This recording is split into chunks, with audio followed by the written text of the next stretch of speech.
नमस्कार. माझे नाव पल्लवी. माझ्या चॅनलमध्ये तुम्हा सर्वांचे मनपूर्वक स्वागत आहे. आज आपण दक्षिण भारतीय पदार्थ रसम राईस तयार करूया. 4 बारीक चिरलेले कांदे, 4 बारीक चिरलेले टोमॅटो, 5 ते 6 हिरव्या मिरच्या चिरून घेतल्या आहेत. या कुकरमध्ये आता मी थोडेसे तेल घालते. आता आपण फोडणी तयार करूया. 1 मोठा चमचा जिरे घातले आहे. 1 चमचा हिंग पावडर घालते. 1 चमचाभर मिऱ्या घालते. आता यामध्ये हिरव्या मिरच्या घालते. थोडीशी कढीपत्त्याची पाने घालते. 1 मोठा चमचा धने जिरे पावडर घालते. 3 ते 4 मोठे चमचे रसम मसाला घातला आहे.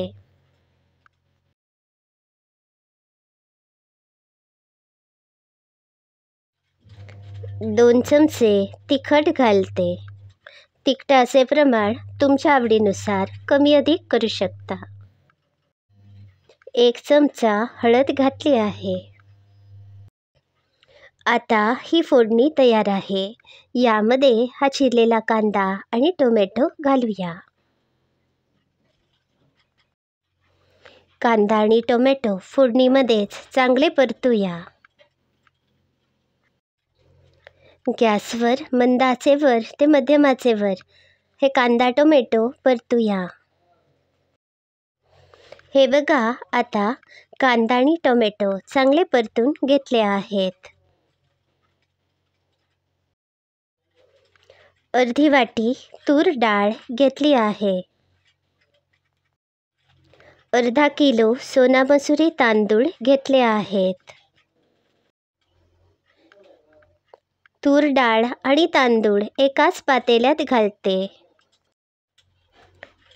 हे या लहानशा पातेल्यात घातले आहे. आता आपण याच्या 3 ते 4 पट पाणी घालायचे आहे.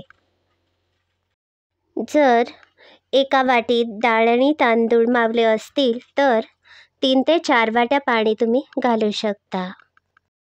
या फोडणीमध्ये आता हे डाळ तांदूळ घातले आहेत. 1 ते 2 मिनिटे चांगले परतूया. एका लिंबा एवढी चिंच भिजवून ठेवली होती. त्याचा कोळ केला आहे. तो चिंचेचा कोळ आपण यामध्ये घालूया.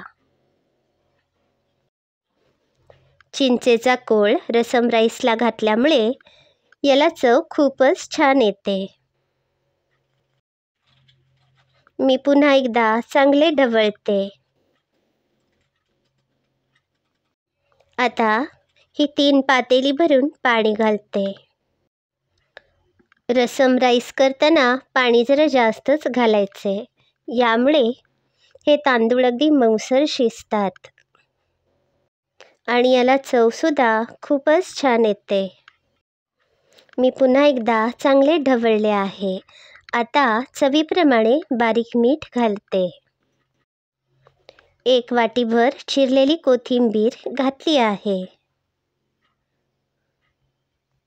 चवीप्रमाणे थोडासा गूळ घातला आहे.